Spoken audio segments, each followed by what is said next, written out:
Hey guys, welcome back to Pistons Talk Podcast. Hope you guys are having a great Saturday evening. We have one of our favorite reoccurring guests, Eric Vincent, back on the podcast. Eric, welcome back to the show, man. Missed you. Man, it's good to be here, bro. Appreciate you having me, man. How's everything? Good, good. Can't complain. Can't complain. Pistons are playing some pretty good ball. Five in a row. Say it Um, again. Tell them again. Say it one more time so people know it's real. five time Booker T. Yes, sir. I love it. Yeah, I got to get some wrestling, just things in here once in a while because I know there are some Pistons fans that are wrestling fans at the same time. So shout out to like Pistons wrestling Twitter. But I'm in there too, for sure. yeah, for sure, man, there's so many people that are wrestling fans. I'm trying to think who I had on. I had Hunter Patterson on during Royal Rumble, and Oh, he's a WWE guy? we somehow had 1,000 people in here during Royal Rumble, and I was like, why? That's crazy. That's I a was huge like, number. dude, Royal Rumble is like the second biggest event in WWE. We had 1,000 Right. people like watching us. I'm like, dude, like you guys love you, but like go watch some Rumble. Like go watch it back. Like, oh man. I do want to start the podcast off with it's not Piston news, but it kind of relates to Piston news. We had the Detroit Shock. Obviously, they're not going to be getting I guess, an expansion. Some reason Dan Gilbert's like, I have $250 million. I'm just gonna blow for no reason. Um, I didn't even know they had a WNBA team until I looked it up, and I was like, "Oh, okay, cool." So I wanted to get kind of like your overall thoughts on one, the Detroit Shock, obviously not going to be an expansion team in 2028, but like Dan Gilbert's just bored, in my opinion. Yeah, I don't know if that was a spite move or what that was, but I mean, it still hurts. It hurts when they got rid of him, back in the day. I'm 35 or 34 years old. So, I was there when they won the ship and, when they got to the height of their prime and their fandom back in the day. So, to see that, it had some legs, had some energy, and of all people to kind of kick the door down, being Dan Gilbert, that was definitely like a kick in the stomach, but I mean, hopefully this isn't the end of it though. I mean, there's a lot of basketball love in the city, obviously, and I think with the league being as hot as it is, I think it would be amazing to have in Detroit. So keep your fingers crossed. Get your spam comments up for Dan Gilbert. I've seen plenty of them already. Hopefully we can Yeah. make a change. Hopefully we can bring that team back. That would be great for the city. Got our guy Sean Murphy in the chat. One of the decisions of all time from the WNBA. I honestly thought we were getting a team, especially after that Adam Silver interview with Natalie Kerwin, saying this like, Yeah. yeah, Detroit needs a team. Like, they won 3 championships in a very short amount of time. But article I did read basically said that like they were only open to one expansion team, but they may open it to two. So there is kind of a silver lining there. So Hmm. I think I read like Detroit, Philly, and a couple other states may be open to being the next expansion team. But Hmm. I've been reading like a lot of things. Like 2028 is going to be a very big year, not only for probably Detroit sports, but it's the city of Detroit. There's a lot of construction, a lot of things that are like going to be going down in the city. But I did want to touch on it for a couple of minutes because we didn't talk about it like initially when like Jared Goff and Tom Gores and like that list was like star studded that people just like put in money to like try to bring it back. But think it's definitely in the works. Just wanted to touch on it for a little bit. Yeah, I tried to dig in my wallet to see if I could, help add to the pot. I mean, again, it was such a great time, man. Swin Cash, Cheryl Ford, Deanna Nolan. Like there was some great talent that came out of that team and that franchise. So I know people would love to see it again. Make it happen, league. We need to see it. Yeah, I when I had posted a graphic, like Cheryl Ford was like one of the first people to like share it, and I was just like, oh, Yeah, like she's like all in. Someone's just like, yeah, like bring like Bill's an assistant and let her coach with Rick Mahorn, and like bring those guys back. And I was like, yeah. man, like City's locked in. Like I know some fans they kind of roll their eyes at it, like we don't really care, but I feel like a majority of the fan base, they like watching basketball year round. Like you got the Pistons from like October to April or May. You could have the WNBA, the Detroit Shock, all the way up until like August, October, and then you're locked back in with the Pistons. So it'd be like Right. year-round basketball in the city. But I think we'll get one. I think if it's up to Adam Silver, the Pistons would definitely get a team. But I don't think the league was going to turn down $250 million. No, yeah, that's a no-brainer. I ain't mad at that, but yeah, like you said, even just coming back to the city itself too. I mean, knowing that momentum is already there with the Pistons, and again, just seeing where the league in itself is now, I just think that influence would be so much bigger to have that in the city than compared to what it was in Auburn Hills. I mean, no disrespect to any of that community, but you just see how much different it is now that, like you said, with the energy being a year-round thing with Detroit sports in the city itself. Like, I don't see how that would be a loss in any way, shape, or form. I'm really going to keep my fingers crossed. Hopefully, we can make some change with that. 100%. I honestly really hope that we can get it back. But I did see something that does kind of relate to the Detroit Pistons, and we just had All-Star Weekend. I went off on a tangent of how bad it was. I'm sure you did as well. So Tony Paul from the Detroit News said that it wouldn't be surprised if the city of Detroit actually was available for 2028. So do you think Detroit would be a good option for All-Star Weekend with all the festivities that they have? I think it'd be perfect. I mean, we just saw what happened with the NFL draft. We saw how much of a destination Detroit became for the NFL and for basically the whole country. There was no problems. Everybody came out, had a great time. Obviously broke amazing records. They had to shut down the city twice for the first 2 days, with the NFL draft. And I feel like for All-Star Weekend with 2028, with the new skyscraper being built up, with other additions being added to downtown, I again feels like a no-brainer. Again, I don't see any reason why they shouldn't. I feel like this has been long overdue for a while, and I think it will be a huge move for the NBA and for the city itself. Hopefully, it'll be a better landing spot for Cade to play more than 6 minutes, where he's not warming up and practicing and doing media longer than the actual game itself. But yeah, I think Detroit is a perfect spot for All-Star Weekend. I think the city would really show out too. Yeah. Like, I see so many people that don't live here, kind of sleep on how passionate people hear about sports. Like the NFL draft, mind you, it's really boring, to watch on TV. But the fact that you almost had 1 million people in 3 days, this kind of shows you how locked in Michigan and just the city it loves their sports. Mm-hmm. I think before that they hosted the Super Bowl and they hosted I went to WrestleMania when I was 14. Oh yeah, at Ford Field, man, 70,000 strong. I think Detroit has more than enough space. I know they're building more hotels because that's always kind of been a thing where they can't accommodate enough people. But I think the NFL draft was a big enough sample size for the NBA to possibly look at the city in 2028. And I expect possibly Cade Cunningham and Jaden Ivey to be, in an all-star game in 2028. And hopefully the format goes back to East versus West, because that tournament shit was ridiculous. Felt like I was watching some high school AAU tournament. It was absolutely terrible. And the fact that I saw Kevin Hart, Mr. Beast, longer on my screen than Cade Cunningham and all the other all-stars, it was a big problem. Yeah, there was some report that came out. I don't know how true it is, but I mean, based on how we've seen, whether it's the in-season tournament, this All-Star Weekend, the Adam Silver has this weird fascinations for tournaments. There could be some smoke to that. And again, it feels like the NBA is just overthinking it itself. The players just need to try. That's all you need to do. There's more than enough talent at this point. I understand, at least maybe back when they first, broke it up to where they had the Giannis, Team LeBron, they did the draft, or Team Steph, Team LeBron, because it was a little lopsided sometimes with the West versus the East. That's not the case anymore, man. You see a lot of the young guard of the NBA, rising up, sooner than later. And a lot of these younger players are the main attractions at this point.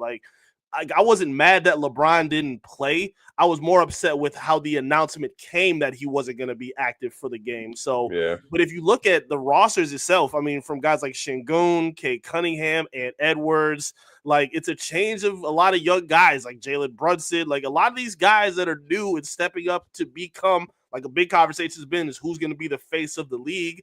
These are those moments where you have to find out who it's going to be. These like little show outs of Steph, shooting half court shots. Like, I mean, it's cool, but we've seen that already for a long time. He's going to do it next week in a regular season game too. So yeah, like the league is doing too much overthinking of this. I think the players need to try more. I don't think they need to have, like you said, an in-game Kevin Hart host. Like, just knock it off, bro. Just maybe put something on the line to, like, maybe make it a little more interesting. I like that idea that Dame Lillard had. He said instead of bringing in the rising star team as that fourth team, he said it would have been interesting to have like an NBA all snub team and then have them come in as the fourth team and play. Great, I wouldn't do that, but I'd like that more than what they did in terms of this idea. But again, they're trying too hard. The players just need to try. They need to give a little bit more effort, do more than just, pull up and do threes. Like, just try. Put some passion behind the game. Give the fans their money's worth. That's all they really want. Yeah, I like the all snub team. I was listening to the Bill Simmons podcast, and his is like galaxy brain type of thing. And like, I don't think the NBA would ever do it. But he was saying the top 5 seeded teams in each conference get to play in the All-Star game. And the players that are selected in the All-Star game that are in 6th through 10th place have to play on Saturday versus the Rising Stars. So it would give the players more initiative to not only win more games throughout the season, but have the privilege to play on Sunday. Which I kind of like, but I don't think the league would do that. I feel like Adam Silver is way too buddy-buddy with all these NBA players. He's never going to do anything to, affect like money or revenue or anything like that. It's so much different from when David Stern was the commissioner, because like if they weren't trying, like you know damn well all of those guys would have got bitched out in the locker room immediately after. 100%.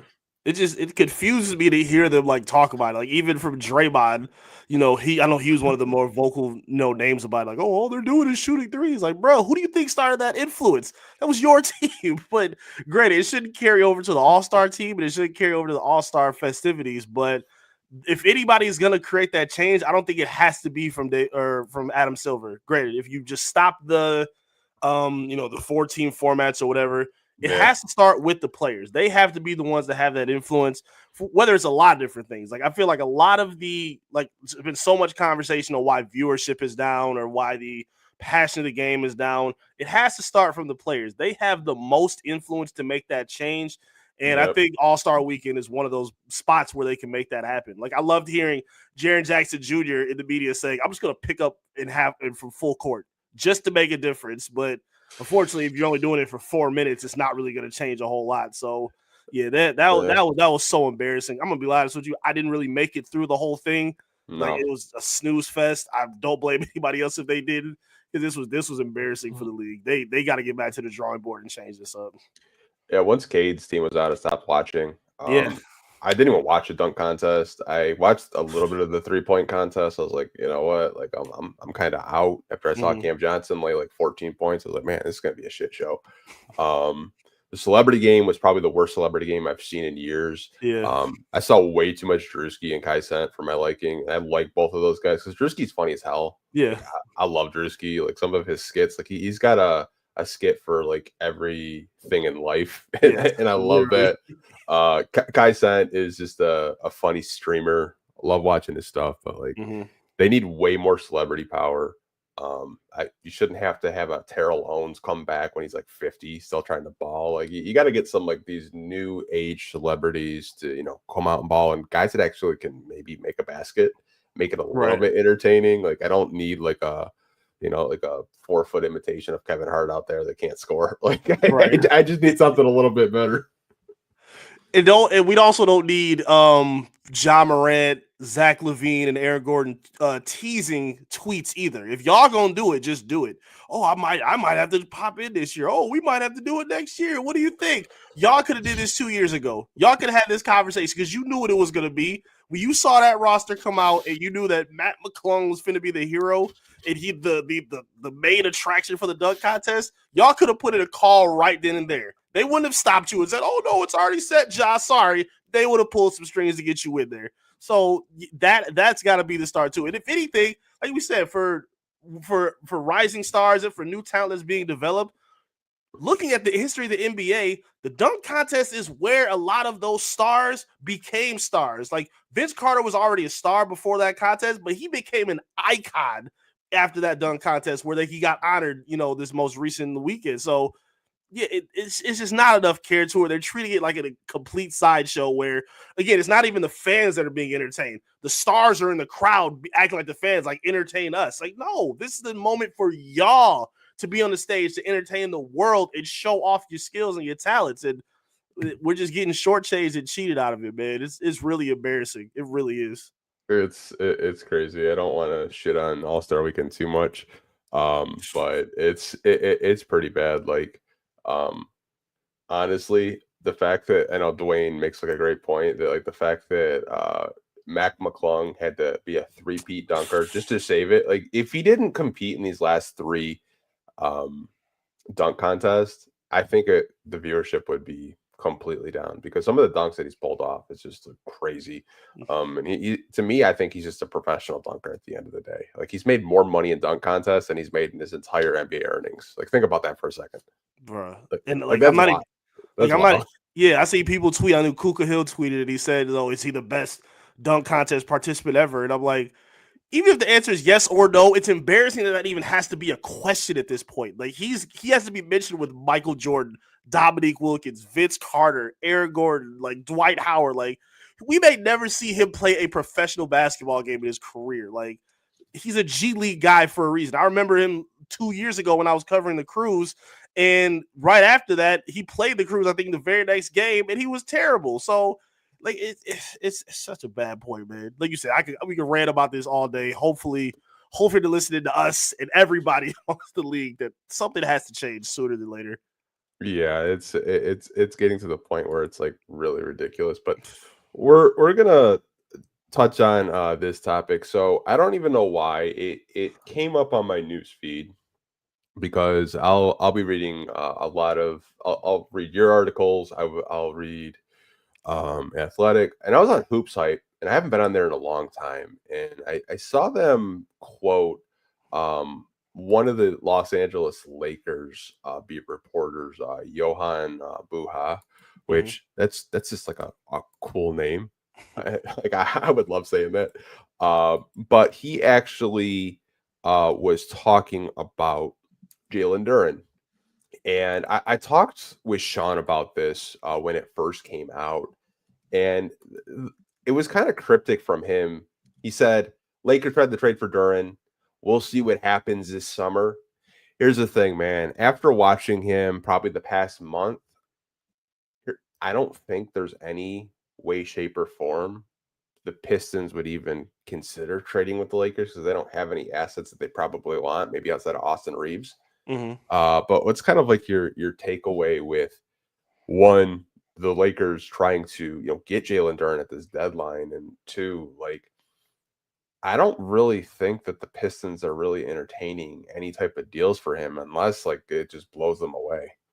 Yeah, that Mark Williams fall through plan, like, that really bit them in the behind right now. So, and looking at how great Jalen Duren has been, I don't see any chance of it happening at this point. And I saw that clip too. I didn't really like his response. You have to have more than you never know. Like, I just thought that was kind of lazy, honestly. So no, looking at the landscape of the league, looking at the landscape of this team, Trajan Langdon talking about after the trade deadline, saying openly, we wanted to make changes. We wanted to improve the roster, but we didn't want to do it at the expense of breaking up this young core. We saw, how their chemistry is on the floor. He says he loved what they see with them in the locker room. He said they have one of the strongest locker rooms in the NBA. And every time we talk to the players, they always mention that too. Like, Duren just said it after the beatdown against the Spurs, where he believes that their off-court chemistry of hanging out, spending time with one another, like, he has a good relationship with Cade before he even came here. Like, that kind of stuff plays a huge factor when you get onto the floor as well. So looking at how well he's been playing, the leap that he's been making over the past month and some change, defensively and offensively, finally finding a rhythm without playing, without fouling. He stayed out of foul trouble. He's being really aggressive offensively. It's not just being a lob threat. If you see him get the ball now, he's putting his shoulder down and he's looking like if I got a foot in the paint, I'm going through my defender and I'm getting the shot up. So he's been playing very inspired basketball, especially with Jaden Ivey on the sideline right now. He was one of those X factor guys that needed to step up. And I don't see any reason why Trajan Langdon would even entertain the possibility of trading him right now. I think he's playing way too important minutes right now. I think that front court just relies on him way too much. I don't see it happening in any way, shape, or form.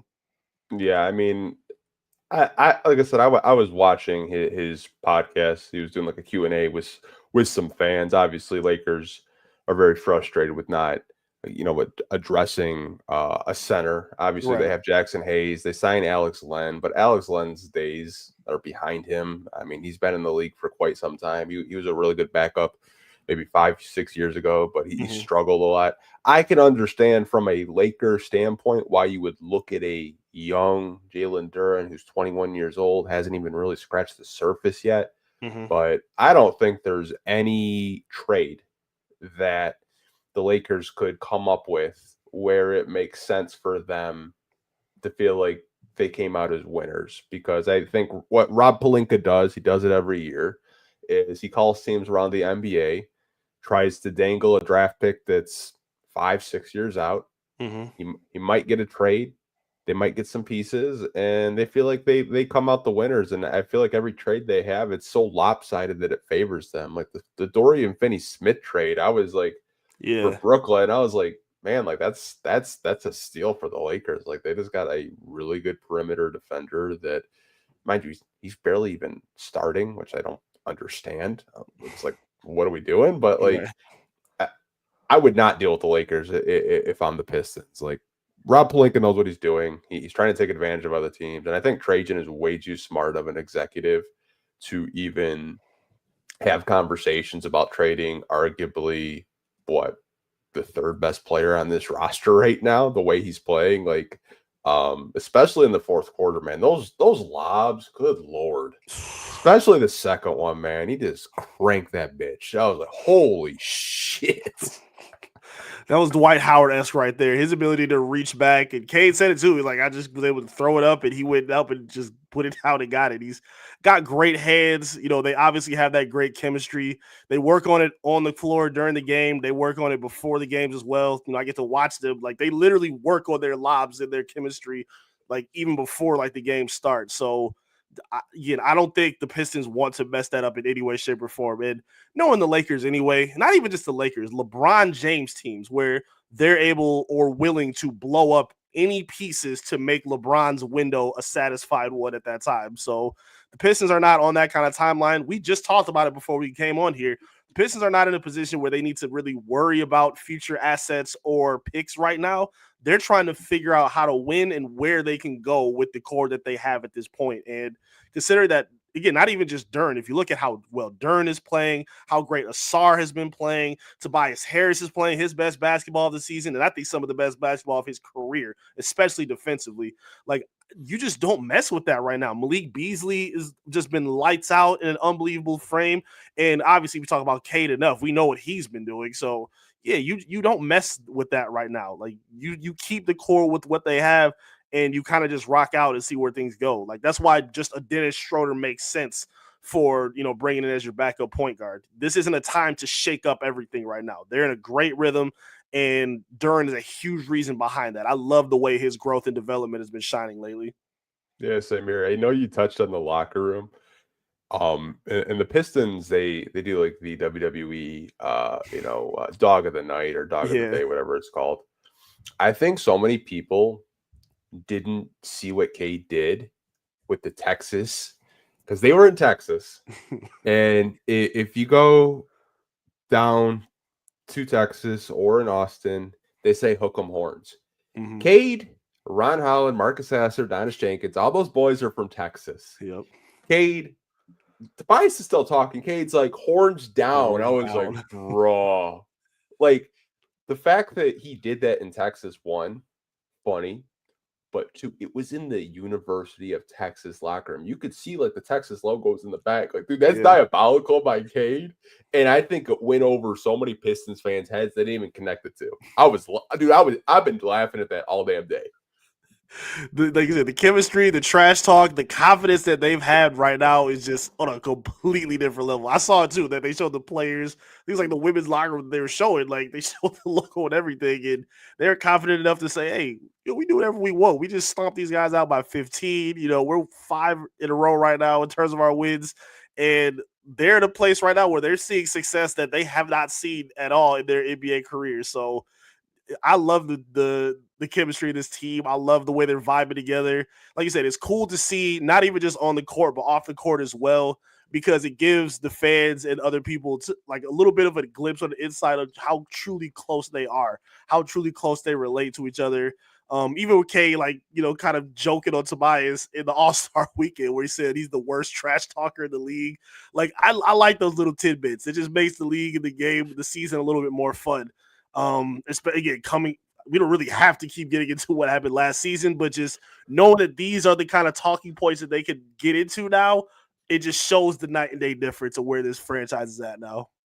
Bro, I love the shit talk from this locker room because like they took their lumps last year, and I got a guy Andrew.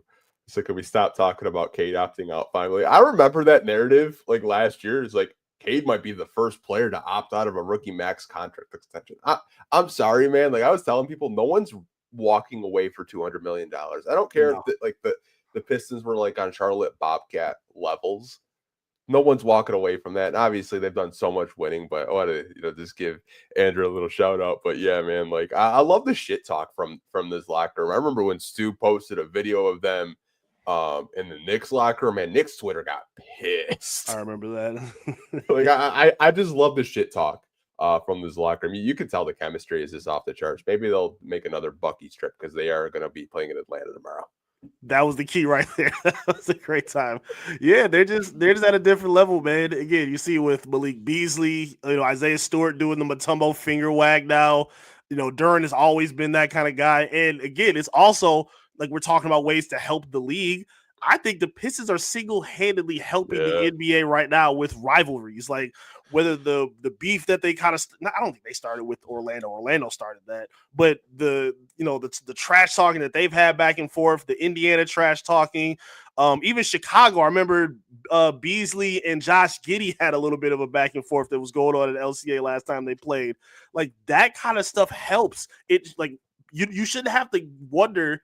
That's one of the big questions of the NBA of how much do players actually care. The Pistons are showing you single-handedly how much this means to them, and you don't ever have to wonder that with them. Like, especially for, like you said, a Cade Cunningham situation. He could have opted out for another situation or went for a big market, Gilbert Arenas, but he's interested in trying to rebuild what he started here. That's genuine care for your franchise, for the situation you're in, for the fans, the city. That matters a lot. I love how they stand on that, and I love how just visible it is in their day-to-day performance with this team.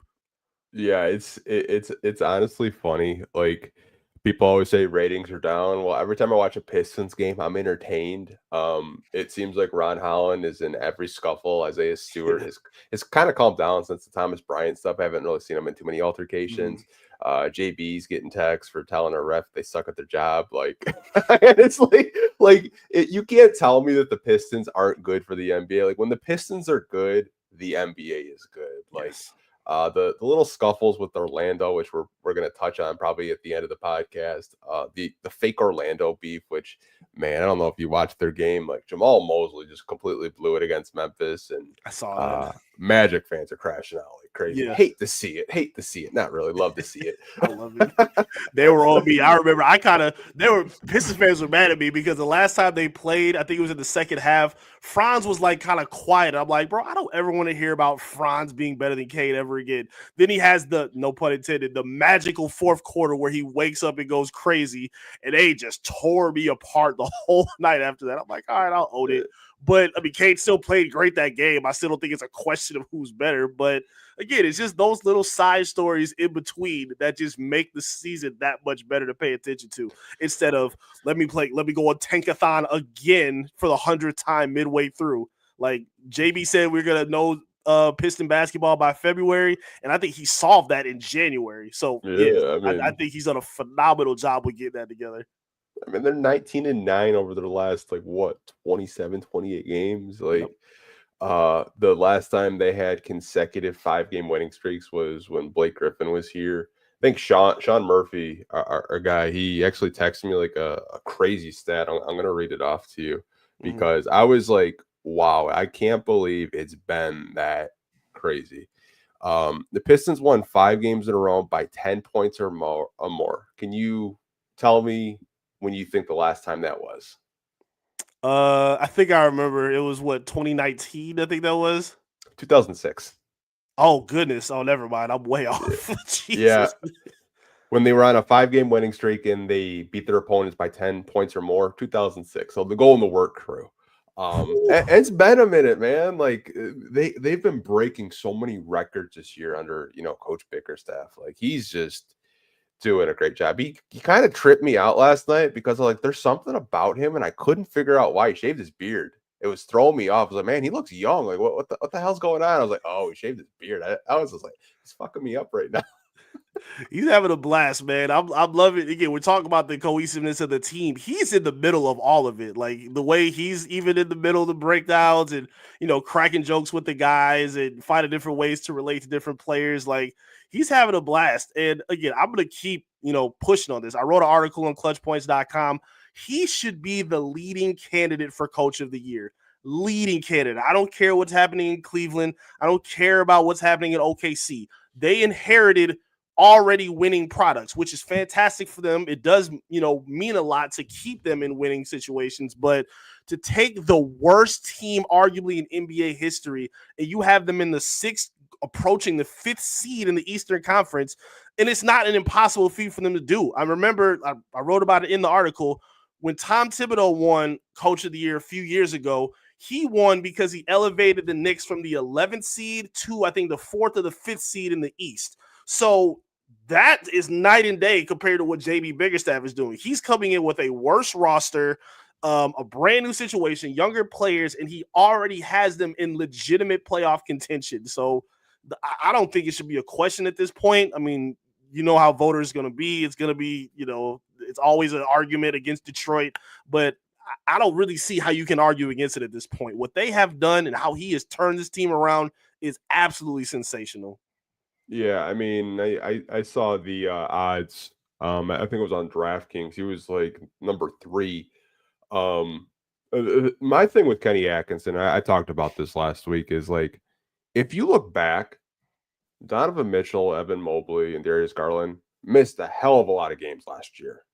And I think the reason why they're the number 1 seed in the Eastern Conference isn't solely because, Kenny Atkinson solved the puzzle. Mm-hmm. They're healthy. They're playing games. JB didn't really have that luxury last year. Right. They still had a good season. They were one of the very few teams that actually got a game against Boston in the playoffs. I think Cleveland was just a little bit impatient. They're in a win now mode, which I understand. I get. But I think JB should be in that conversation. I think he should be at least in, top 3, top 2 votes, just because you went from 15th place to you're 1 game out of 5th right now with the Bucks. Yeah. And the Knicks just got their ass kicked recently by the Cavs. So, I mean, they got to start playing, better basketball, because the Pistons could possibly sneak up to that 4 seed, if they don't, pick their shit up together. And, they keep stringing games. I mean, I know they got to play Boston's and, some other teams that have given them trouble throughout this season. But, I mean, the way they're playing right now, man, if you're a Piston fan, I'm sure you covering the team, it's probably so easy to write an article and draw positive narratives and basically just writing the same old crap that you had to write last year. It's amazing. It feels so much better than what we had to do last year. How many different ways can we, change and say that they sucked, or they didn't do this, or they made a mistake, or they blew another fourth quarter lead, they blew another second half lead, they, messed up again with these rotations. Now all of that has been solved for. JB Bickerstaff has figured out a lineup that works. He's figured out, different, blends and rotations and trying different things as well. I mean, Ausar Thompson, let's give him the ball more to take Cade off the ball. Let's, give Duren the ball here instead of, trying to be at the top of the key with it. Let's give it to him at the elbow, and then he could rub off a screen here for Tim Hardaway or for Cade or whoever else.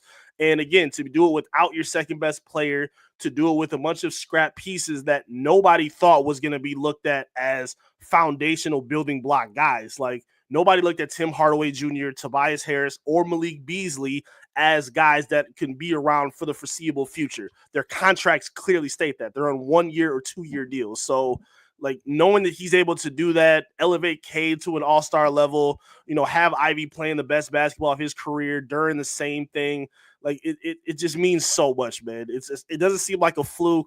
And the window is there, like you said, to move up in front of teams like to me, I don't buy New York like that. Milwaukee just lost Portis for 25 games. The window is there. They really could make some moves and some changes, to sneak up higher in the East. Like, I would love to see that. I think it's very possible. Yeah, but the Bobby Portis thing, man, like, that's wild. One. And two, like, I feel for him. Like, getting suspended 25 games when, like, the medications themselves are very similar. And, like, maybe if you don't, like, read it fully, you don't know what the hell you're taking. But, like, right. I don't know. The NBA is pretty wild for that, honestly. But it'll be really interesting to see, like, how they do in terms of the Eastern Conference seeding and the playoffs that we'll probably, be talking over these next couple of months. For sure. I did want to circle back to Ausar Thompson. Mm-hmm. And he actually had an interview with USA Today, and I love this interview by him because he had a lot of tidbits. And anytime I get to sit down and listen to him, like, he reminds me of such a old throwback player, because like he's not about like, oh hey look, that's Kevin Durant, oh hey look, that's LeBron James. Like, he's trying to like be that guy, and he wants to win Defensive Player of the Year. So I want to ask you this. Do you think there's a possibility that he has the tools to become a Defensive Player of the Year? Obviously, we have Victor Wembanyama, but we don't really know how long he's going to be out with those blood clots. You got Jaren Jackson Jr. there. Do you think he has the physical tools to eventually kind of be in that conversation? I think he does. I think it was Jalen Williams from OKC that had an interview where he kind of brought some light to guys like Ausar or even himself that should be getting a little bit more discussion, because if you look at how DPOY is rewarded now, it's really just the best big who blocks the most shots and grabs the most rebounds. That's really what they lean on at this point. So when you have somebody like Ausar, who's an absolute demon in terms of his on-ball defense, very active with his hands. I saw him strip Chris Paul, which led to him getting that fast court lob from Jalen Duren. Yeah, I think he has all the tools without question. And just like Duren, he's learning how to defend without fouling. He doesn't need his hands. He doesn't have to hand check, because even if he gets beat, his quickness and his recovery time is so incredibly fast. I've never seen anything like it. And I think he's a little bit better of a defender than his brother, but maybe not as good of an offensive player as his brother. But yeah, the defensive talent, I think, is right there. In terms of the way he's able to play, his energy on the glass too, he does a really good job. We saw it in his rookie year where he was top 5 in rebounding for the first 20 games or something like that. And with him and Duren working together in that front court, they both do a phenomenal job of working and keeping extra possessions up for the Pistons and taking away extra possessions for the opposing team as well. So as long as he's able to keep that focus, keep his fouls down, and he's also a player that isn't super predicated on focusing offensively. Like a lot of players, they all want to focus on how many shots can I get up. He takes the most pride in his defense, his playmaking, and helping other people. So knowing that that's what he excels at best with his speed, his athleticism, and his intelligence, I don't see why he shouldn't be in the discussion for the next several years. I do think he should win it at least one of these times coming up for sure. I really do. Yeah, if you remember, last season he led the Detroit Pistons in blocks, and he was shut down very early. Yeah.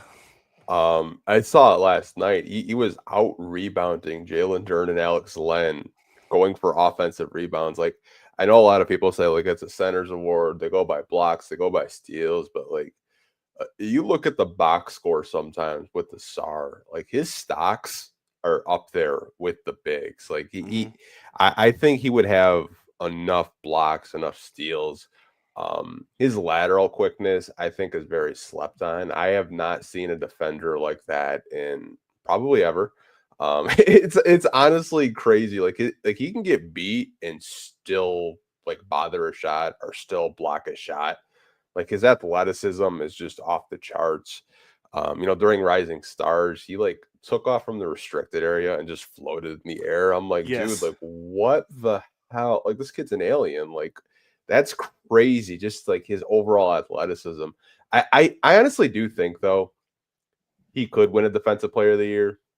And I think of another former Piston that I know some fans like to compare him to, which I can see, but like Dennis Rodman won Defensive Player of the Year. And Dennis Rodman obviously was just like a unicorn during his time. But like if a player like, Dennis Rodman can win Defensive Player of the Year, I think Ausar could too. And I know the media has their agendas and their narratives, but I mean, like if the Pistons are going to be winning games like this, the media can be persuaded very, very easily. If, Pistons are a 30, 40, 45 win team, over these next, 4 to 5 years, like you'll start to see, more friendly ESPN podcasts talk about Ausar Thompson, talk about Cade, talk about Ivy, and they're already doing it this year. Like, I honestly think like Ausar has all the physical tools to be a Defensive Player of the Year. Like I remember when Jonathan Isaac was healthy, like he was really close to winning it before he tore his ACL. Like I think Ausar has like all the tools to, kind of have like that similar effect.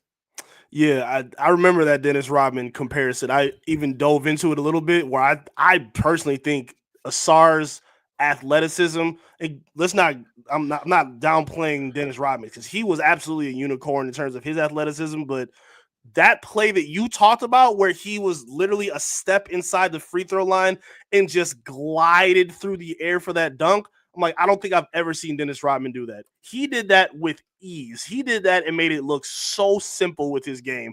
And if you look at the way that they play defense now in terms of how Jalen Duren is playing, I think a big reason to his progression is because of Ausar's presence in the lineup now. The fact that he's able to play 20, 25, up to 30 plus minutes now at this point, I think that's done wonders for him because he doesn't have to clean up everything. Like Duren does not have the sole responsibility of, always having to cover for a guy that's beat, whether it's, Ivy or Tim Hardaway Jr. or Cade or whatever it is. Like Ausar is one of those guys that can help too. Their rotations are a lot more crisp now. Like you see, they're not allowing a whole lot of like open threes like they did earlier to start the season. Ausar has helped out with that in the team chemistry wise tremendously. And yeah, just in terms of his own skill set wise, I don't really think it's a question. Like his ability to just get up and down the floor with ease, rotate around. He does a good job talking, and like he takes all that challenge of fighting the guys, whether it's, defending a point guard, defending a 2 guard, a 3, he defends 4s. He can switch to 5s if he needs to. And he's not really a mismatch. Like again, his hands, his strength, where he's going to get bigger over time.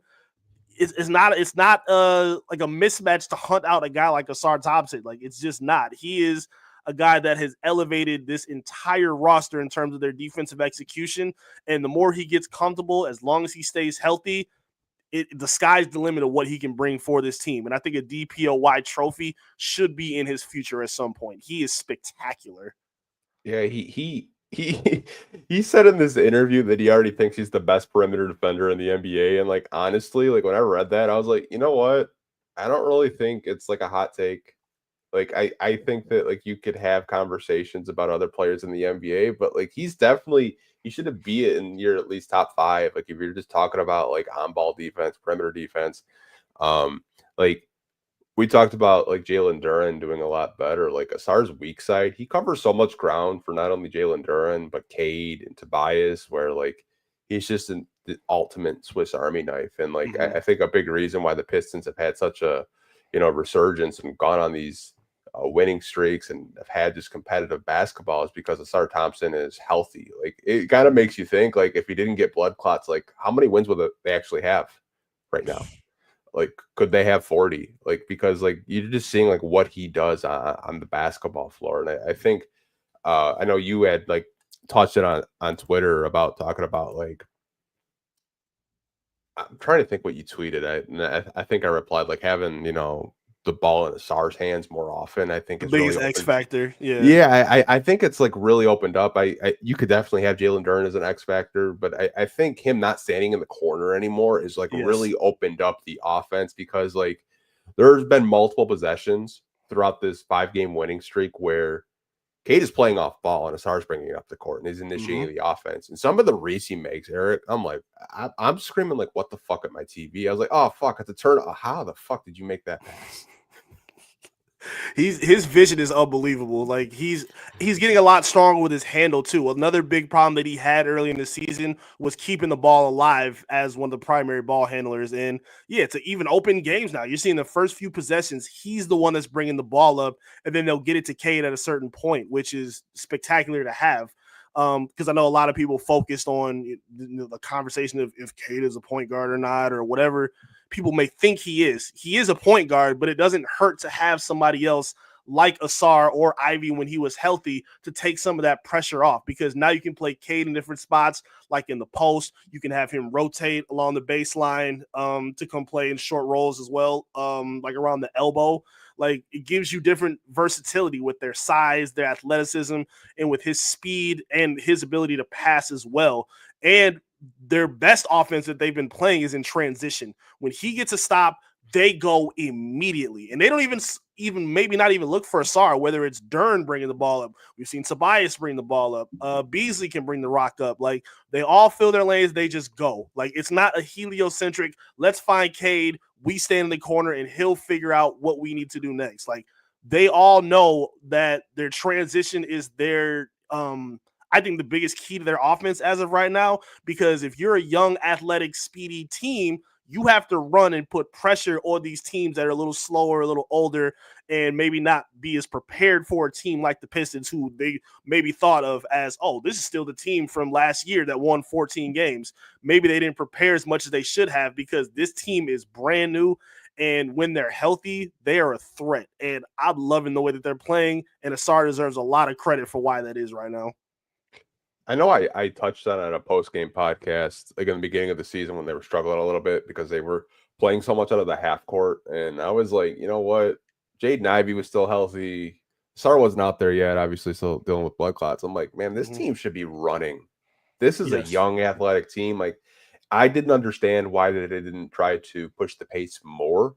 But I think the one thing I will credit with this coaching staff is like you can tell they watch film because from December to now, completely different basketball team. They're playing at a way higher level than they were in December to February. Like the running opportunities, I just expect like I think a theme like maybe last month was, man, this team can just not get out to a hot start. They kind of game might start at 7:30. They don't wake up until 7:58. Right. And now it's like, man, they come out the gate aggressors. They're punching their opponents in the mouth first. And like you can really tell, like, letting different people, bring the ball up the court, like Jalen Duren lobbing to Ausar, like a center lobbing to a forward, bro. Like, what the hell?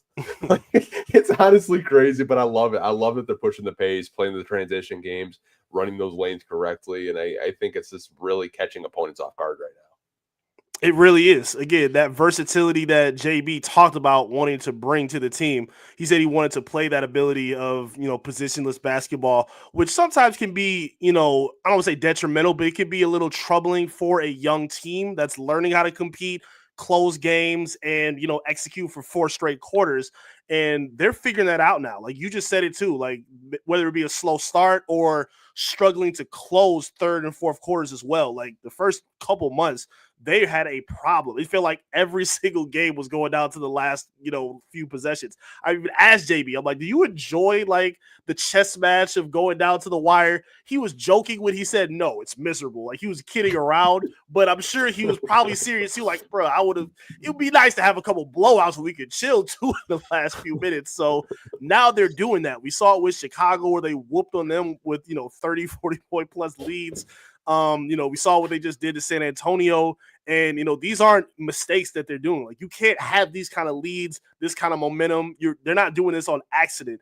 And then even when they slow down in half court sets where Cade is just dissecting, he's having more space to operate, and then he's finding Beasley and Tim Hardaway or just simple lobs for Duren as well, or cuts by Ausar. Like it's so much that's clicking right now with this team, and it's because they have that ability to run and take advantage of that athleticism and that youth that they have, which to me is their biggest positive that they have with this roster right now. Yeah, having a young core like that's under 25, you should out hustle and outrun and outpace every team that you're going up against. Just because you have the athletes in it. It kind of makes me mad that Ivy's not out there, because I just imagine Ausar and Ivy just being absolutely just transition nightmares, because like, man, like those two just themselves would be just a headache for any coach to try to game plan to keep them out from running. But did see actually Ivy walking, which is a really good sign. I know I think I saw it was either you or one of the beat reporters had posted a video of him. Hunter Patterson. Hunter. Shout out Hunter. Yeah. Shout out. Man, I think the last podcast I did with him, we set it up, and he's like, yeah, I was like, I'll be on, and like, poor guy, man, he took a nap, and then he texted me, he's like, you still want to do the podcast? I was like, yeah, man, let's do it. And we just like did one for like an hour. But shout out to Hunter, man, he's a real one. Hunter's a good dude. I was talking to him the other day, just before the All-Star break. We were walking back to our car. He's not from Michigan. He's like, man, are you from here? I'm like, yeah, man, I've lived in Michigan all my life. He's like, do you ever get used to this cold? Nah, bro. No, you don't. This is what it is every year, bro. I'm sorry. I love that dude, though. Hunter's a good guy. He works really hard. He's a good dude. Yeah, I mean, growing up in Southern California to this, he's probably like, dude, what the actual? This is stupid. This is probably like one of like the worst winters we've had in probably like 5 years, just with like the snow. Like, bro, it's honestly crazy. Like, I saw that San Antonio was like 30 degrees, and Amari's just like, dude, what the fuck? I tried to get away from the cold, and it's cold here. I was like, man, like that has to be tough. You're going on the road, and you're expecting some warm weather, and it doesn't happen. I know someone wanted us to kind of actually talk about the schedule, and I have that in one of our next segments, and it's about the Detroit Pistons. And right now they have 30 wins. So I kind of wanted to put this graphic on the screen. This does come from our friends over at the FanDuel Sports Network. Almost called them Bally. Still going to for whatever reason. But I thought this was a really great graphic by them. Obviously, we have 26 games left, 5 back-to-backs. They kind of put the notable games in their graphic against teams that we will be going up against that have Eastern Conference playoff seeding. But I kind of wanted to ask you, 30-26, like, what do you think a record could be for this team with 26 games left? I don't think 40 is out of the question. Like, I really don't. I feel like JB has them playing inspired. Even with the fun that they're having, they find a way to still show that they're serious. They're not getting ahead of themselves. Like, I just watched Coach Carter the other day where, they got on that roll, they started winning, and they lost focus. Like, they started playing different. They got too cocky, and then that was their downfall towards the end. So I don't think JB is letting them do that. I think he said after the last game against the Spurs, he said in the locker room, he said that this is a team that doesn't need a lot of the rah-rah. They don't need a lot of the over-harping of how serious this is. He says they understand the magnitude of the moment. Even though they haven't been there before, they understand how important it is to stay focused on the task at hand. And I don't think 40 wins is out of the question. I mean, I know they got some tough teams coming up to play. I know they got I think Boston to close the season. I know they got Denver coming up next week. And then even the teams now. Like, these are all teams that have things to play for. But the Pistons do as well. And I think as a younger team, you're not as tired heading into the back end of a year. I think you understand the ways that have made you successful up to this point. And I don't think they're going to abandon that now up to this point because, again, they don't just have to rely on, again, we talked about transition scoring in basketball. They're also able to score in half-court sets as well. They found ways to get Malik Beasley open looks. I love when they play Tobias Harris in the post. Like, they found different ways to attack their opponents and, hunt out mismatches as well. So I think they have a lot of recipes that they could get up to 40 wins. I don't really think that's a stretch. I think it's very possible if they stay disciplined. I mean, it's going to be difficult. Again, all these teams they have to play against have something to play for.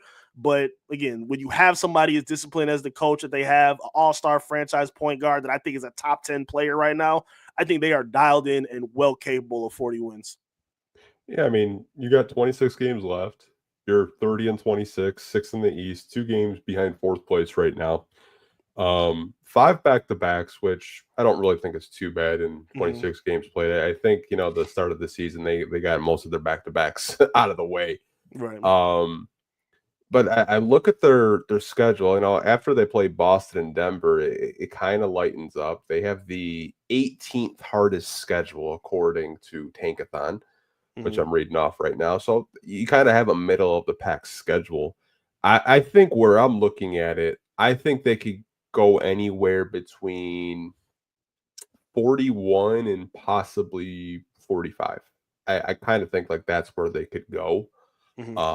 And man, like, wouldn't that be crazy? Going for like having a 30-game improvement in a year is something that doesn't really happen across the NBA too much. But I honestly think they could definitely be a 40-win basketball team if they keep this level up of intensity offensively. I know we talked about just the way that they've unlocked it, transition, running, playing hard on both ends. Jalen Duren, finding new ways to be effective, scoring the basketball. Ausar Thompson kind of being that Swiss Army knife.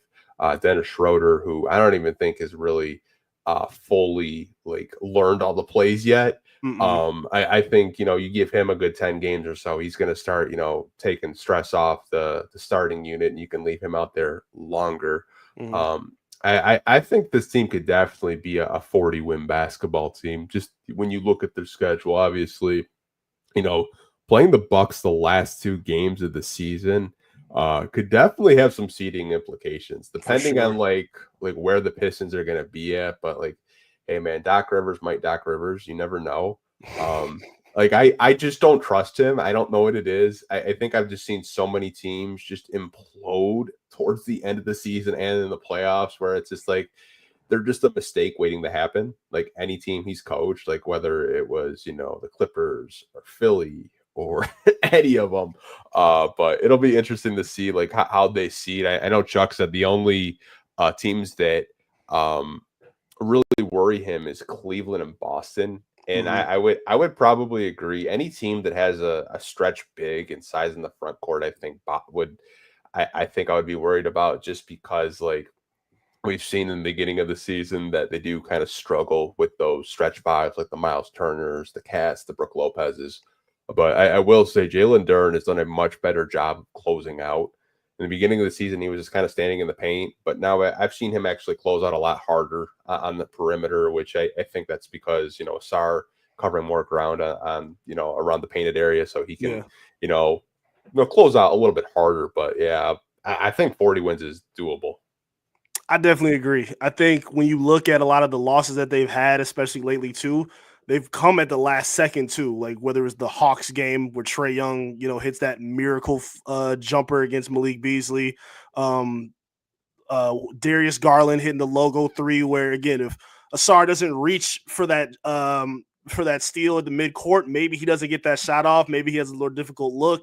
Maybe that game shakes out in a different way. Or even the game against the Sixers where Cade doesn't play and you still waxed him by double digits. Like, they've shown to be battle tested, and they've shown the ability to win in a variety of different ways. So that is another reason I feel so confident in why they should be, like you said, between 40, 45 wins to close the year. They played a lot of their best basketball on the road too. I think they're 16 and 13, I think it is 13. on the road. Yeah. So they've been fantastic in terms of what that development is in terms of dealing with the adversity, playing on the road, playing tight matchups at home.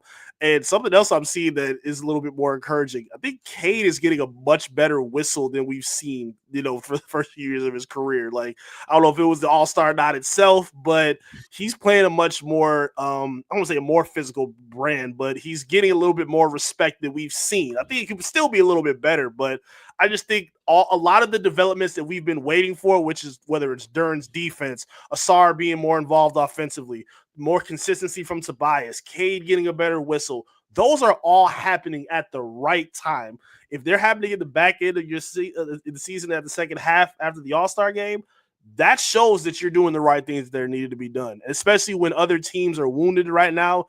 They need to take advantage of that. And again, teams that I'm not sold on, like the Knicks, who rely on foul baiting and other things like that. I just feel like the Pistons can sneak up and show that they can be superior to those teams. So yeah, the window is wide open. I don't think it's a stretch to think that they can get to 40-45 by the end of the year. Yeah, I mean that would just be an incredible jump going from 14 to 45 wins. Like, I think we just actually got another nationally televised game by NBA TV. I can't remember which game it's going to be on, but it's Memphis. That'll be a good test to see, because last time we played Memphis, man, that was a really bad loss. But that was a while ago. Hopefully we can play them a little bit better defensively. But it's honestly really encouraging just the way they're playing, like 19-9 over their last like 26, 27 games played, or 28 games played rather. They're just playing really good ball right now. Like the fact that they're on a little 5-game winning streak, they could make it 6 tomorrow if they take care of business with Trae Young and the Hawks.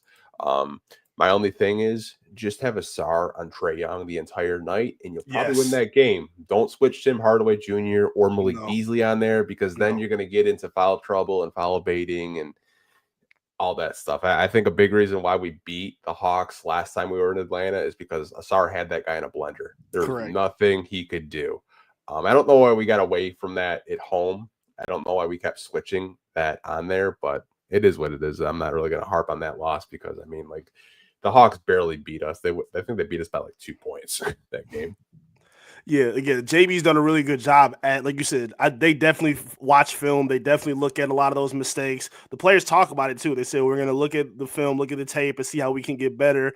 And they've made a lot of those corrections too. They haven't been making a whole lot of the same mistakes as the season has progressed month by month. So knowing that they've shown that discipline, it shows that they're taking those steps of what a young team is supposed to be doing. They're not just, winning off of lucky, fluky finishes towards the end of the game. Like, they're playing, to me, they're better basketball in the second half at these points. So even back against San Antonio, where they kind of struggled in the second quarter, but then they opened up to outscore the Spurs 38-18 in the third and kind of take their life from there.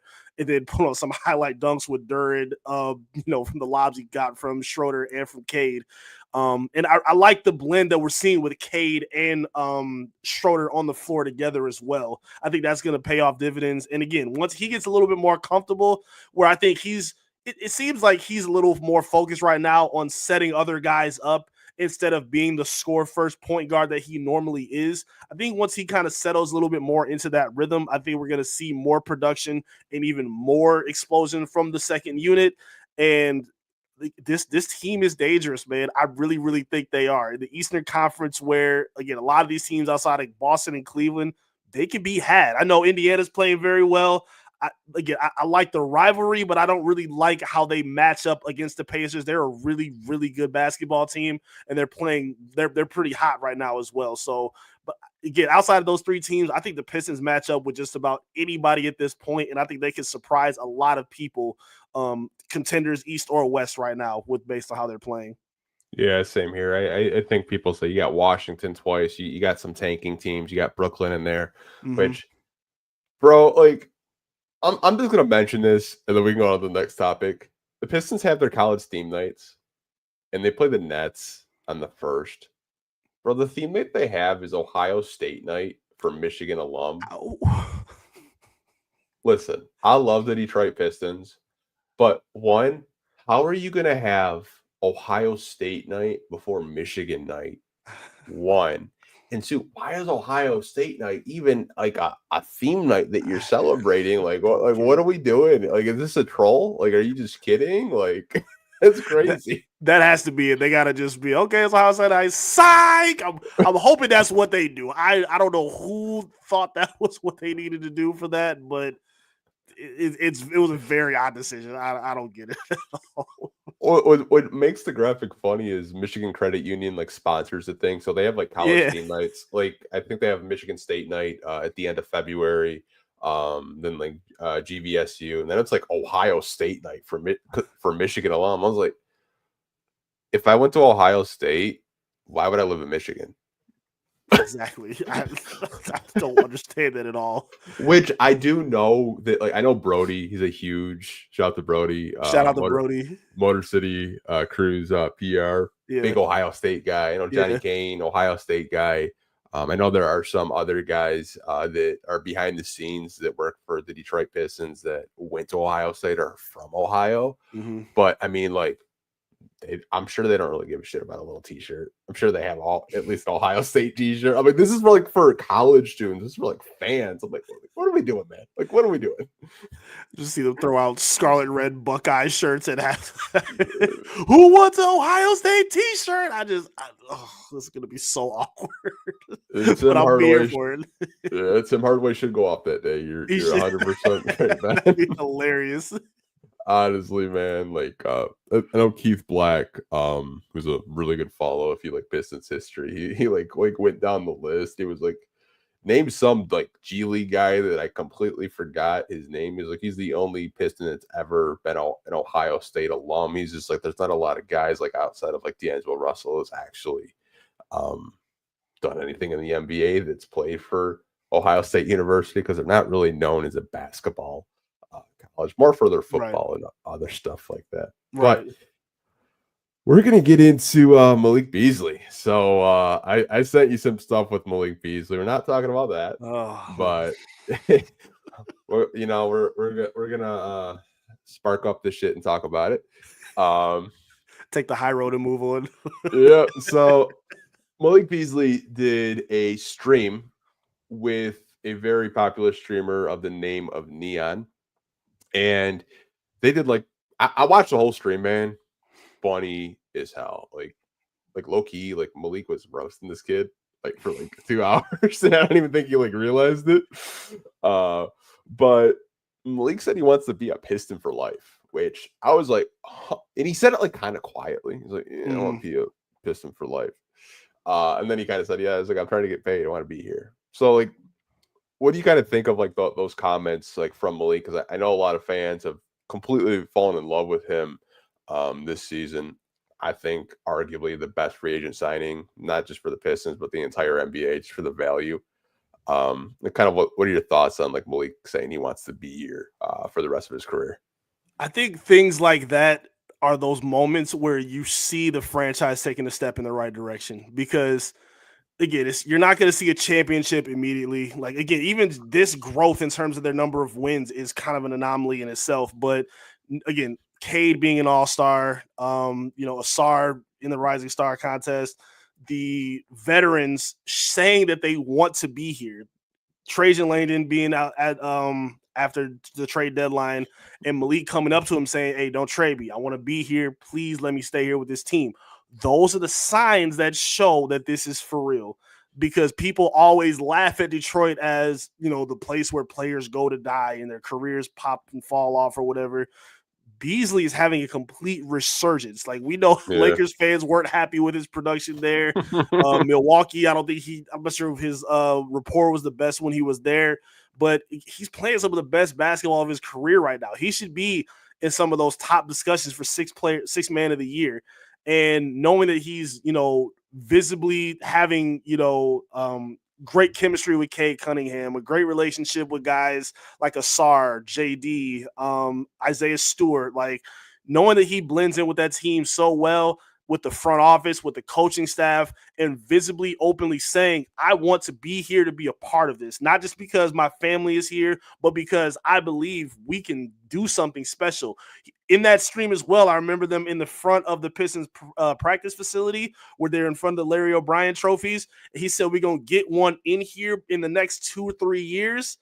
That is a sign in the right direction for this team, because it's one thing for like a young guy to say like, yeah, I want to win a championship, but he's been a part of championship programs. He's been a part of winning programs before. And again, he said also before the trade deadline that contenders were on his line interested in bringing him in. And if he's willing to want to stay here in a team like Detroit that's in a rebuild, but now in a winning situation, it shows that the progress is truly and finally here for this franchise. It was really cool to hear him say that. It was really cool to see him, embrace, his roots and his excitement for this team. And it's cool to see it all be rewarded with the team's progression, and with Trajan not trading him as well. I'm super happy he didn't blow that piece up just for a first-round pick. The picks are not important right now. Go win, build some chemistry. He's a guy that you want a part of this winning franchise. Even when a guy like Jaden Ivey comes back, he still is important to have off your bench. He's your best shooter. You don't want to let a guy like him go. He's a great trash talker, just a great glue chemistry guy on the court and off the court. He's super important to this franchise, and I love what he's brought to this team.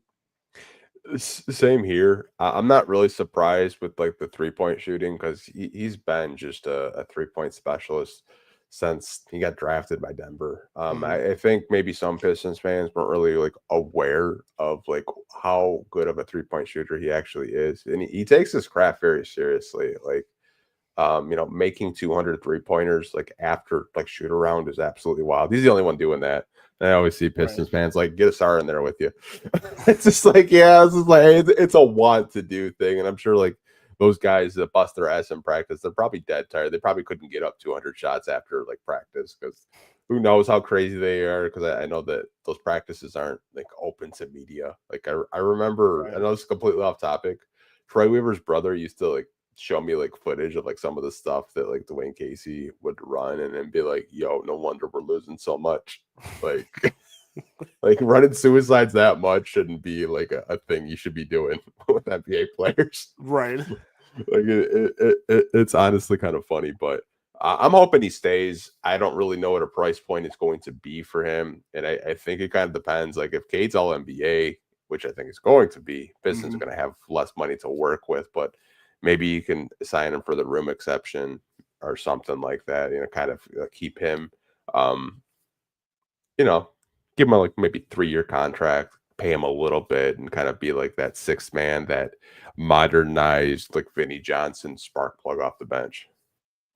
Yeah, he's totally fine with that. He's not in a position where I even asked him about it after a game where, what's it been like? Because we've seen him be a starter, come off the bench, like kind of rotate roles, numerous different occurrences for the Pistons. And he said, I'm fine doing whatever they need me to do. Like, I'm not sitting here trying to be, the guy. I'm not sitting here asking for more. Like, I'm happy with whatever they need me to do. And that kind of buy-in is super important. The biggest priority for this team obviously was winning, but you want that winning to be led by your young guys. And that's what's happening right now. They're not just winning because Beasley's scoring 30, 40 a night. Cade is leading the charge. Duren is playing the best defense and offense of his career. Ausar is looking like a premier defender. Ivy was looking like a 3-level scorer. Like, those are what they needed to figure out. Do we have that or do we not have that? Knowing that that's here now, Malik is one of those guys that you add to that pot to make sure it works for this team long term, or for whatever their winning window is. So knowing that he's okay with the buy-in of his role, and knowing that he's not trying to do more than they're asking him to do, shows that he knows like where their foundation or where their goals are for this team. So yeah, he's doing and saying all the right things, and I think they're going to reward that with an extension. I don't think he's going to leave personally. Me either. I know Red Baron said that I heard the teams won't have a ton of cap space to compete with Beasley. I think only the Nets could outbid us. I think it depends. If you look at like teams like Houston could definitely be in the Beasley conversation. Teams like OKC, I think, could be in the Beasley conversation. I'd keep an eye out for Orlando just because they struggle to shoot the basketball, and I expect them to make a lot of shakeups if they keep losing games the way that they're losing games, and they're basically fully healthy. And just the way that they're competing right now, they've taken kind of like a step back from last season because I feel like they were kind of like the surprise of the season last year. They've kind of fell off a little bit. They may look to, make some trades and free up some cap, and I think they're going to look for more offensive guys. They have the defensive guys I think that they can build around and compete with, but I'd keep an eye out for the Orlando Magic because I feel like a Malik Beasley is exactly what they would probably be looking for, in my opinion, anyways. That KCP signing has been terrible for them. He was supposed to be what Beasley is for this team now. He has been horrible for them. I don't know why he's fallen off a cliff with his shooting, and they definitely still could use another point guard as well to kind of steady up with Wagner and Paolo and his foul baiting. Like they definitely need something to help add to that dynamic. But yeah, Beasley has been, you were 100% right. He has been the most valuable free agent signing all season long, especially if he wins Sixth Man of the Year, because people are going to look at, well, how long is he going to be in the team? Oh, he's a free agent next season? No way. Yeah, way. He has been fantastic. You were able to get him for a year for $8 million. It's been fantastic to see what he's done for them. Yeah, it's honestly kind of crazy because like when I saw Malik Monk get his deal, I was like, oh, that's the market for a shooter. Shit. Yeah. And then I saw like Gary Trent and like Malik Beasley like barely get anything. I was like, okay, what the hell's going on? Yeah.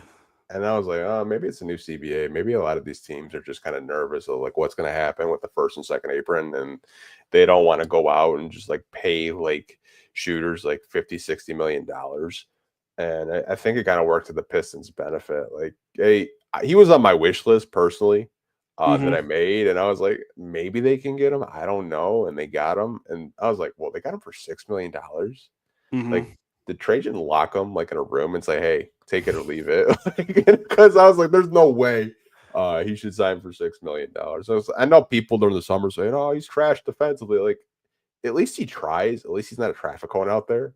Like, he's a huge upgrade over Bojan Bogdanovic, just for the way he can at least move and try defensively. And like low key, like he's got some pretty quick hands. Like he's always looking to steal the basketball. Like there'll be at least 1 or 2 possessions a game where he's just stripping people. Like he stripped De'Aaron Fox so damn hard, bro. He got like the wind knocked out of him last night. Like he fell to the ground so damn hard. I was like, well, was that a foul? Holy shit. And then he's even added that little floater to his game too. So even when he's coming around that corner, if he doesn't pull up right away, he's like sneaking up to the rim and then he gets that little floater off that's, paid off pretty good dividends for him. But yeah, he's been a pretty good defender as well. Like, yes, he's not, a SAR or any kind of a lockdown guy, but veterans like him are not going to be relied on as that. He's done a good job with helping learn the essence of timing with defense, with being in position, how to rotate, how to talk, playing as a team, not just necessarily how to lock a guy down one-on-one. And those keys are just as important for a young team and for young guys who again are learning to play defense without fouling as well. So yeah, him, Tim Hardaway Jr., they have paid huge dividends for this team. And again, you did it at a cheap margin to bring him over here. It's been unbelievable. Yeah, like he's got some dunk packages too. I was just like, yo, like what the hell? Yeah. Like when the broadcast gets hyped for a dunk for Malik Beasley, it's unexpected. Like Greg Kelser's like, did he just dunk? He's a shooter. Can we also talk how George Blaha woke up for Jalen Duren's dunk finally? Like, he be killing me. Where like I remember Cade's left-handed dunk against Chicago, and he barely says a thing. He turned the clock back when he saw Duren's lob catch against the Spurs. I was so happy to hear that. Pistons, like I think George kind of dialed it back because they like weren't really winning, but now that they're winning a few more games, bro, like. He was talking we're going to talk about Tyrese Halliburton next, but I remember when the Pistons played the Pacers in Detroit, and he's just like, does he ever shut the F up? Yeah. Like, all he does is run his mouth. Like, just shut up already. And then like he dunked on the city of Philadelphia, saying this like only good thing about Philly is the Italian food. Worst thing about Philly is the fans. I was like, George, my guy, like you got like spicy George Blaha, and I'm here for it, man. Like like every game, like even like roasted the Spurs last night a little bit. He was just like, well, it's like I guess we're playing on their minor league floor tonight. I was like, yo. George hitting for the logo. He does not care anymore. I'm all the way here for it. Someone said he's only every dunk is a windmill for Blaha. It is. What inspires him about those windmills? But yeah, it's got him talking spicy this season now, and I'm all the way here for it. Yeah, shout out to him for winning that award for the Basketball Hall of Fame. Well deserved by George Blaha. And like honestly, man, like the Pistons start winning more and he starts getting back to like his like old self. Like the Duran dunk, I haven't heard him that excited since Will Bynum days. Like he used to get up for Will Bynum dunks. Yeah, like, he did. Like that Duran dunk, I was like, yo, George, you good? Like even like because they played the replay, like Greg Kelser was still trying to process it, and George already knew what he was gonna say. He's like, thunder. I was like, whoa. All right, let's go. You're here for it, man. Like I said, they played. They've had way too many highlights for him to just be calm. Maybe he didn't think it was going to continue, or maybe this is like a little blip. But nah, this is real. This is real, and they need. Like I said, I kind of like the Charlotte broadcast where they just everything. LaMelo for three. I love that. Like bring some life to it. Make it fun for everybody, and for a legend like George to be in that that vintage mood now. It means something. It definitely means something to hear him excited as well.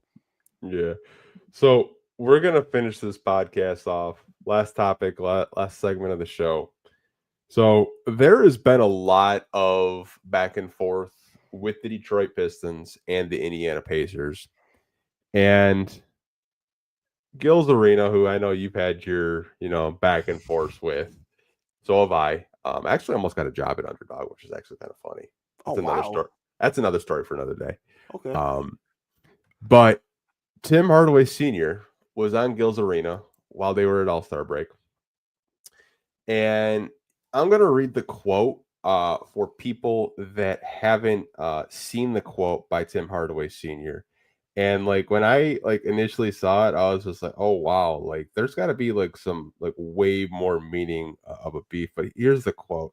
He said, if I go back and suit up, I want to fuck up Tyrese Halliburton. He talks so much shit. I want to go back and bust his motherfucking ass. He thinks he's all that. And I'm like, yo, like that's like really crazy. And if you kind of dig down the rabbit hole, there's actually some like family beef, which if you know who Tyrese Halliburton's uncle is, Eddie Jones, longtime sharpshooter from the Miami Heat.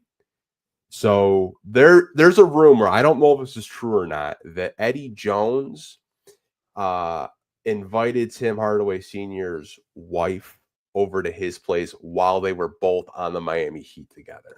Because Tyrese had a tweet saying that, tell him the real reason why you don't like me. And like, if that rumor is actually true, like, man, like, please give me Pistons Pacers in the first round. I need Ashton the trainer talking shit. I need Tim Hardaway Jr. Senior talking shit. I need shout out to Ron Holland Sr. Like he's getting lit at these Pistons games. Like I just need like I need Jaden Ivey's dad out there. I need all the dads out there just talking shit, man. Like can you imagine like all those guys just like sitting on like the like on the sidelines just talking shit to like the Pacers during a first round matchup? Like it would be lit. They're all cool. I met Ashton after I think the last Pacer game they played at LCA, and yeah, it bothered him a lot. Like Cade didn't have the best game, and obviously division rivalry, seeing how they were going back and forth and whatnot, it means something. And honestly, I didn't know about that time. I did see the tweet by Halliburton, but I didn't know what he meant by that. I didn't really do too much digging and too much research because again, the rivalry in itself between the Pistons and Pacers was enough for me. I remember Malice at the Palace. So there was enough for me to see with that, and then with how they chirping went back and forth with the last game. And I thought that was enough. Knowing that that's added to it too, now that it's personal, Whew, yeah, that adds a new element to it, and I understand Halliburton is quite the talker. He hit the Malik Beasley shimmy in Indiana the last game, so it's personal between these two teams. They want to win. They don't like each other, and they're not hiding it either. Again, I think it's beautiful for the league because I don't know any other two teams that have this kind of beef between the two. Nobody that I can think of right now. Nothing that it was that personal, whether it was like, again, the last game of LCA where Siakam is dribbling the clock out and they're just talking.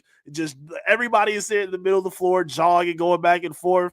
Like, that adds something, and that means a lot to this team and to the league itself. It makes it that much more interesting, especially small market teams. Hi, Gilbert Arenas. Like, it's cool to see that. I appreciate that a lot. So hopefully the Pistons can come out on the winning end of that. But yeah, this rivalry is real. This is a real thing, especially a big part of the rivalry that we're not even going to be able to see maybe until next season. Jaden Ivey's hurt, and we haven't seen Benedict Mathurin in a while either, and they don't like each other. So there's a lot that goes into these two teams, man. I'm all the way here for it. I love it. If you want to connect the dots, like I don't know if that rumor is actually true. I know it's put out there. I really don't know. I don't want to deny. Yeah, allegedly. Right. Yeah. I don't want to get like anyone's like feelings hurt or like get clips like out of context. Like it's who knows like what you read online. But here's the thing with the Pistons Pacers rivalry.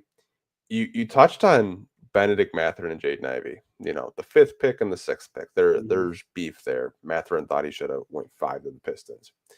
You also have Cade Cunningham and Tyrese Halliburton. They know each other. They have mutual respect for each other, but you can tell Cade wants to bust his ass every time he gets on the court. Mm-hmm.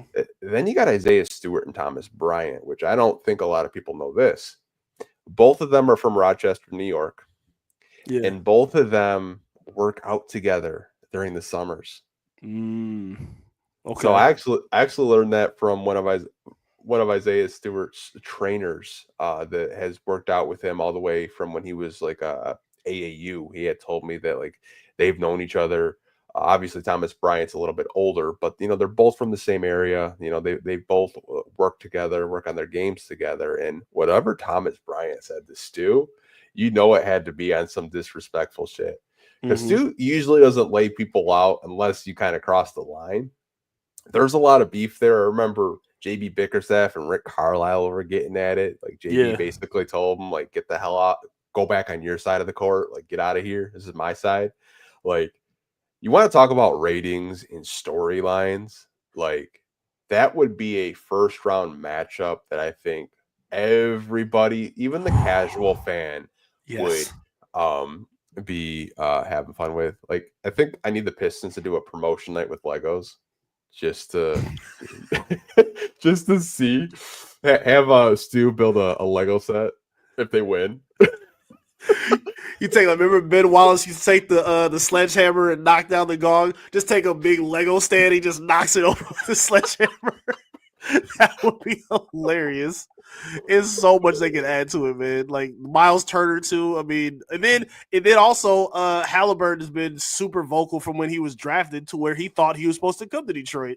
So he holds that personal and dear to his heart, and obviously he wants to stick it to him now, knowing he plays in that division as well. So it's so much. Again, these are the kind of things that keep a league interesting. These little side stories, knowing that it's real and knowing that it doesn't have to be personal, but it's competitively personal, that we think we're better than you and we want to show it at every given opportunity. Like that means something to these fans, man. It really does. I'm all the way here for it. Yeah, Ben says you also got the ghost of Killian Hayes and the Tyrese draft beef. Good Lord, the ghost of Killian Hayes. Bro, like, we actually play the Nets. We'll get a Cade versus Killian matchup. Oh my god. Oh no. Oh, Kuka Hill's gonna be in a spiral that game.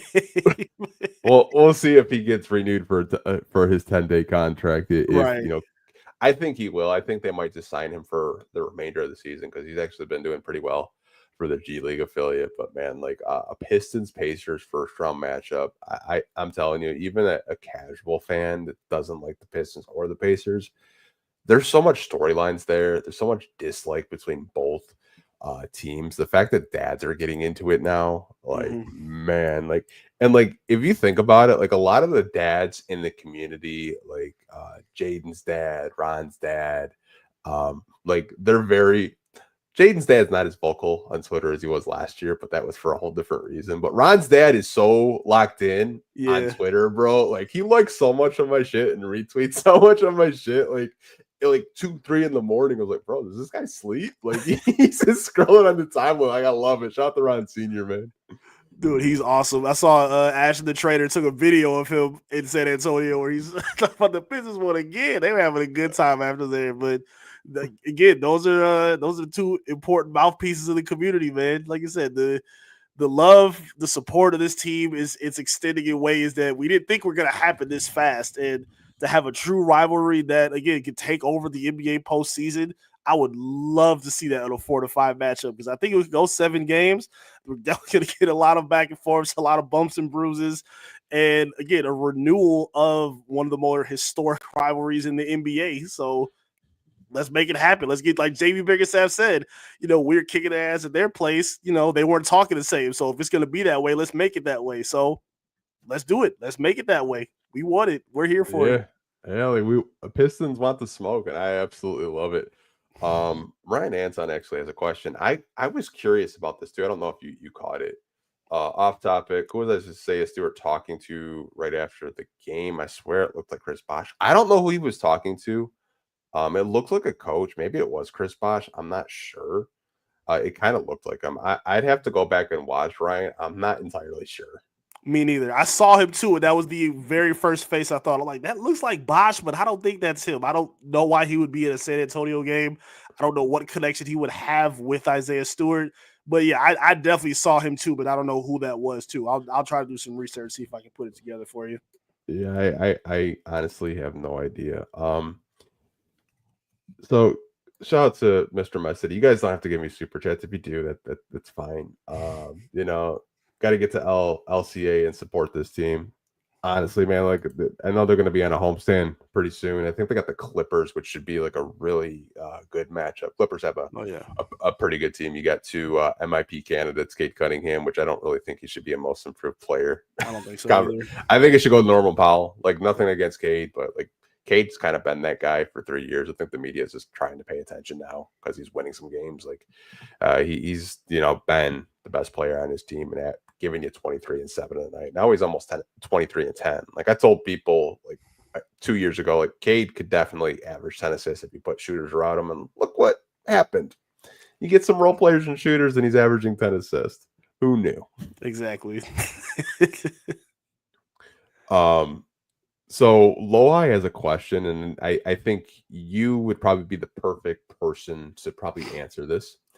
And he said, how do you feel about the team will mesh when Ivy comes back in terms of lineups, like the rotations, Cade, Ivy, Ausar, Tobias, and Duren? It's definitely going to be interesting. Ivy's ability to shoot, I think, kind of gives a little bit more of credence to say that he'll be a perfect fit.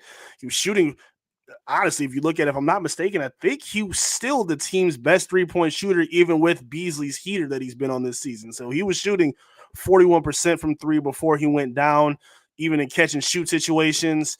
And a quote that I really liked that I got from JB Biggerstaff earlier this year, he said, because I asked him about when they brought in Dennis Schroeder, like, how do you communicate with the guys when maybe their minutes are going to change, responsibilities are going to update? He says, if you're not prepared for that kind of update now, we haven't done our job in instilling that that foundation already. You should already kind of be, prepared for these kind of things because it's for the greater good of this franchise. So I don't think it would change a whole lot based on play style. Maybe minutes will update a little bit, but I think based on expectation of what Ivy means to this team, I mean, they all rave about him constantly. Like, they still have a lot of love for him. He's been showing up to games. He's in practice without the walking boot. Like, they feed off a lot of who he is. And like, I don't think they're looking to get rid of him or thinking, oh, we play better without him. No. They want him a part of their future plans. So It may take a little bit of time. Again, it all depends on when he comes back. They haven't really given a timeline of if it's going to be this season or whether he's gearing up for the playoffs. We have no idea at this point right now. So, we'll keep our ear to the ground and let you know. But I think it'll be a seamless fit whenever he does have to get back based on how well he's been playing. Yeah, I'm not sure when he will come back because the Pistons haven't really, quote unquote, shut him down for the season or even used the disable. I think it's called like disable veteran. That like if a player gets injured, you can sign someone else for the remainder of the season. They haven't done that, which I don't think they will because the roster is full now. But I think if you do the math, he got injured in January. The Pistons aren't going to make the playoffs. He would probably come back, assuming they win a playoff series.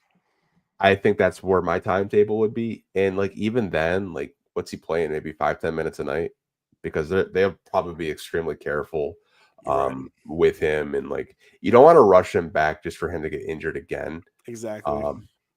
I'm under the just my opinion. I know some fans want him back for the playoffs. I get it. He's your second leading scorer, number 2 option in my personal opinion, next to Cade Cunningham. But you're gonna want him to fully recover from this injury. I don't want a 40% Jaden Ivey out there, and he's laboring his leg because it's not fully healed and like kind of rushed the rehab process. But I think, if you're talking about a starting 5, I think that is a starting 5. And I think the only thing that I would be curious about is, do you still let Ausar bring the ball up the court? Or do you kind of just have him stand in the corner like he was in the beginning of the season? If you let Ausar bring the ball up the court, now you got Cade and Ivey playing off ball and running around screens and picks. So that could be troublesome if you're an opposing team, because Ausar has shown the ability to distribute, shown the ability just to pick apart defenses. I mean, if you got a Jaden Ivey, running the floor with you, or you got a Cade Cunningham coming off a screen or a back door, like I think that really opens up the offense, not so much for Cade and Ivey, but like Duran, because you kind of have to pick your poison, who you're going to guard. 100%. And like you said, you don't want to. They have a lot of momentum right now. And again, this isn't to say that they're playing better without him, but you don't want to disrupt that momentum right now just for the sake of another guy's like easing back in. Like it would be different if it was like, okay, you're trying to ramp him up and maybe like around this time, like around February with a couple months left until the playoffs, maybe you work that in slowly. But the playoffs are right around the corner. Like they need to be playing their best basketball. They need to be prepared for what their playoff rotations are going to look like. Throwing him in right now, even if it, like, let's say they upset somebody in the first round and they get to the second, I don't think you want to mess that up for, like you said, a 40% Ivy at this point. We saw Golden State do that with Kevin Durant in the finals, and then he got injured in the very same series, so the exact same area that he was hurt before. I don't think they want to risk that, especially for a player that's so young. He's super important to what they're trying to build for the future. And obviously they want him healthy first, more so than like helping him for the team specifically. Like they understand how serious that injury was that he went through, and they want to make sure that he's 100% ready to go before they just launch him back in just for the team's sake at this point. Yeah, I think he's just such a crucial piece to your team that rushing him back, and he could possibly get injured again if you rush him back. You don't want that going into next season. Because I was having this conversation last night because fans are still saying we need another number 2 option. I was like, you have one. He's just injured right now. Yes. It was like he's shooting 40% from 3. He was a secondary option. Like I think fans maybe I told him, I said, go watch that Phoenix game. Like he was the best player on that court, defensively, offensively. Like he brought so much energy, so much just firepower offensively that like Cade didn't like really have to do as much. I think he still had a triple-double in that game. I think Ivy almost had a triple-double too, which I think the last time that happened, it was like Mason Plumlee and Dennis Smith Jr., which that's a name drop. If you're a Pistons fan, yeah, like, yeah, I mean, like, I never questioned my Pistons fandom. Honestly. Yeah, Um, again, there's that game, the Kings game, even the Orlando game that he got hurt. Even though yeah. with him getting fitted or with him getting hurt, he still ended up as the leading scorer of that game. There are going to be games for the Pistons, as we saw just this season alone, where he could be the leading scorer that scored between 20 to 30, and Cade is maybe giving you 19 and 9 assists. There's nothing wrong with that at all. Like, that is a perfect blend and a balance to have. It doesn't have to be Cade putting up 25, 30 shots every night. You could be able to lean on a guy like Ivy, who, again, was showing to be a 3-level scorer. I think he still draws better contact than anybody else on the team. If he's shooting around 80% from the free throw line and still shooting around 40% clip from three, that's a dangerous duo to have. And that's honestly the emergence of one of the best backcourts in basketball. It's too soon now, but if they keep treading in this direction, it's coming sooner than later. Trust me. Yeah, it really is. I know Ben Foe wanted us to kind of like follow up on an Ivy question. I don't know if you've kind of like talked to Trajan or maybe got a sense of obviously Ivy is eligible for a contract extension. Do you think maybe he would take a lesser deal because the injury may affect a possible long-term contract, or do you think that like he did enough possibly to? I've thrown it out there. I think he gets over $100 million personally. I think you could see a 5 for 100, 5 for 120 personally, because I think the way he was playing, Trajan and JB have got a big enough sample size to where this backcourt is probably going to be your backcourt of the future.